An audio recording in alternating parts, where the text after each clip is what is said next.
Assalamualaikum warahmatullahi wabarakatuh. Kepada yang saya hormati dan saya sayangi serta saya cintai para pendengar suara-suara yang saya lantungkan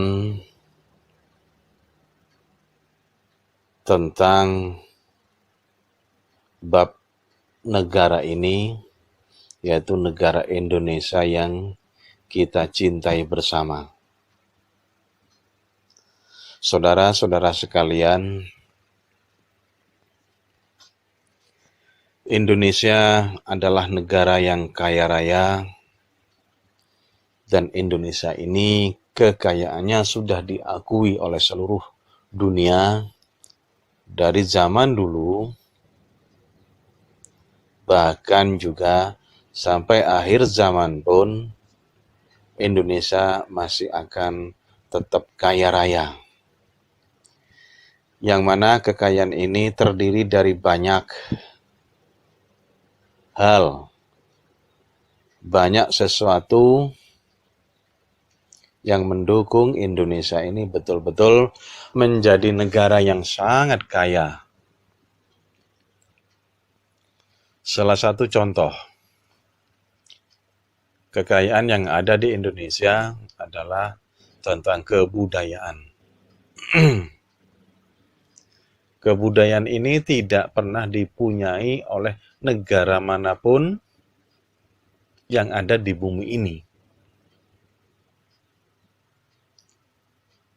Berbagai macam suku yang bertebaran di seluruh Indonesia dengan tradisi masing-masing, seni masing-masing, itu merupakan budaya kekayaan daripada Indonesia.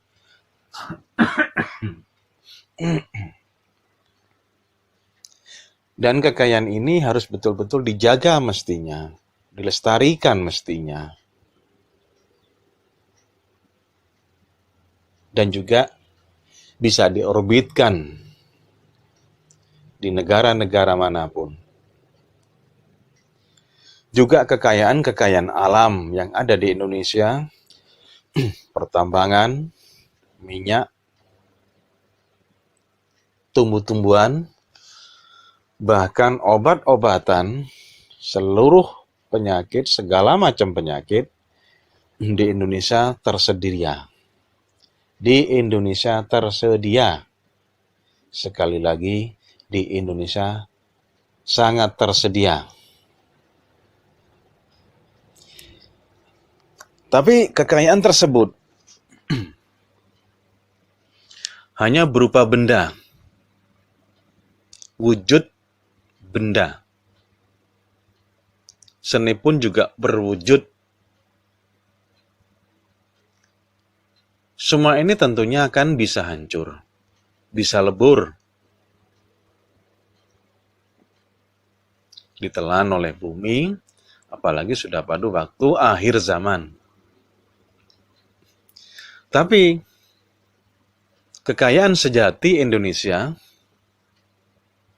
itu tidak pernah pula dijumpai atau dimiliki di dunia ini oleh negara-negara lain.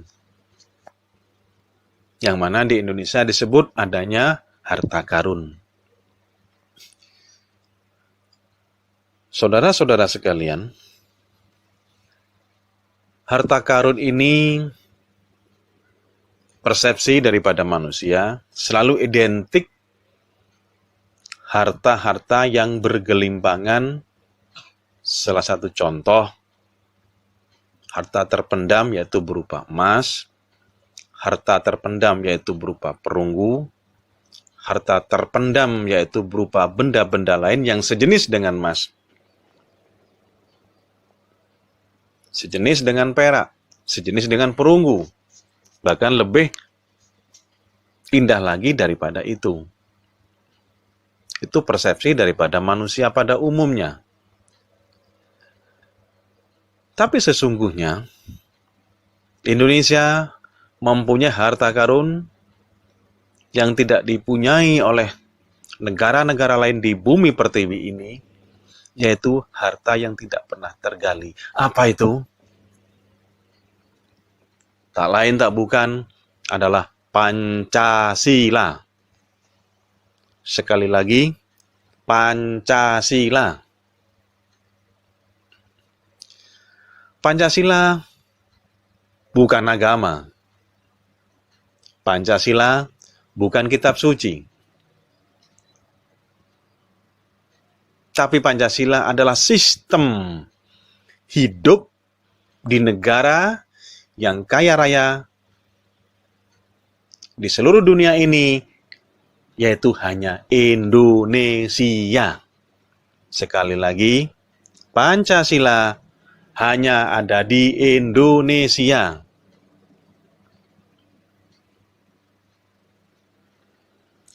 Karena Pancasila adalah sistem, maka oleh Bung Karno zaman dulu yang ditawarkan di zaman kemerdekaan sebagai dasar negara Indonesia. Sebagai dasar negara Indonesia. Yang mana Pancasila ini bisa hidup. Pancasila ini bisa betul-betul membuat negara Indonesia ini menjadi negara Gemari Palo Jinawi. Bukan hanya sebagai negara yang kaya dengan harta benda. Pancasila adalah sistem hidup pemerintahan. Saya lebih perdalam lagi, saya ulangi, saya perdalam lagi, Pancasila itu bukan hanya dasar negara, tapi Pancasila juga ada dalam diri manusia. Pancasila juga ada dalam diri manusia. Itulah yang disebut harta karun di bumi ini, harta karun di Indonesia ini, agar menjadikan Indonesia dan mengantarkan Indonesia menjadi negara Gemari Palo Jinawi. Itu Pancasila. Bisa dipahami? Saudara-saudara sekalian, pemerintahan Indonesia selama ini masih belum benar-benar memakai sistem Pancasila. Masih belum benar-benar memakai sistem Pancasila. Kenapa begitu? Karena Pancasila dirongrong, dipreteli, diinjek-injek oleh sebagian kelompok-kelompok kecil yang mengatasnamakan rakyat. Diinjek-injek, dirobek-robek isinya oleh kelompok kecil yang menamakan dirinya adalah perwakilan daripada rakyat atas nama rakyat. Kembali lagi, sejak zaman dulu sampai sekarang, Indonesia, rakyat Indonesia hanya dikelabui dan dikelabui terus, dibodohi dan dibodohi terus. Untuk itulah, wahai rakyat Indonesia, laki-laki perempuan, untuk itulah, sekali lagi, seluruh rakyat Indonesia, mari kita sama-sama belajar tentang Pancasila. Karena Pancasila itu merupakan sistem hidup pemerintahan Indonesia. Pancasila juga sistem hidup dalam diri manusia. Saudara, yang saya cintai, seluruh rakyat Indonesia, saudara-saudara yang saya sayangi, seluruh rakyat Indonesia, saudara-saudara yang aku hormati, seluruh rakyat Indonesia, mari kita benar-benar harus belajar tentang Pancasila. Belajar benar tentang Pancasila. Kita dalami Pancasila secara bersama. Sesungguhnya bila seluruh rakyat Indonesia, khususnya pemerintahan Indonesia, benar-benar memakai sistem Pancasila, maka sistem Indonesia akan hidup. Kesejahteraan akan betul-betul merata di seluruh penjuru atau pelosok bumi pertiwi ini. Bisa saudara-saudara bayangkan, atau bisa saudara lihat,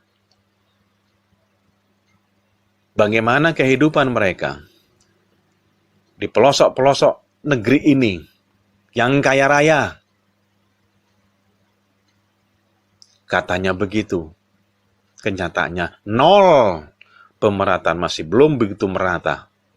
Pemerataan hidup, pemerataan kesejahteraan masih belum benar-benar terjangkau oleh rakyat-rakyat Indonesia di pelosok-pelosok yang mana mereka agak sulit dijangkau daripada pengetahuan kota, dijangkau oleh perjalanan dari kota, khususnya ibu kota.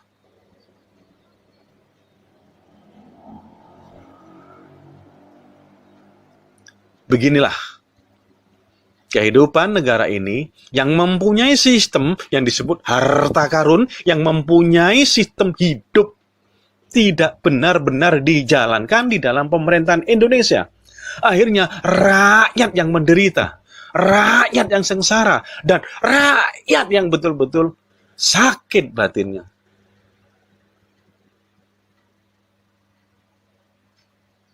Mudah-mudahan apa yang saya sampaikan ini menjadi sebuah kajian dalam diri saudara-saudara yang mendengarkan rekaman ini, menjadikan sebuah wacana dan menjadikan sebuah tuntunan agar kita betul-betul hidup memakai Pancasila. Agar kita juga bisa dikatakan dalam perilaku kehidupan Indonesia adalah Indonesia yang Pancasilais. Sekali lagi, Indonesia yang Pancasilais. Bukan negara yang bersifat komunis.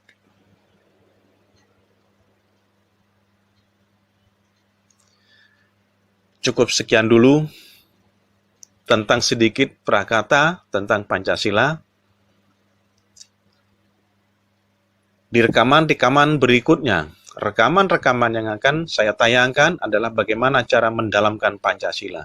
Ini hanya pengetahuan tentang adanya harta karun yang dicari-cari oleh seluruh rakyat Indonesia, akhirnya membongkar daripada hutan-hutan, membongkar daripada gunung-gunung yang sesungguhnya itu bukan harta karun, dan itu akan merusak daripada tatanan alam, akan merusak daripada kehidupan alam.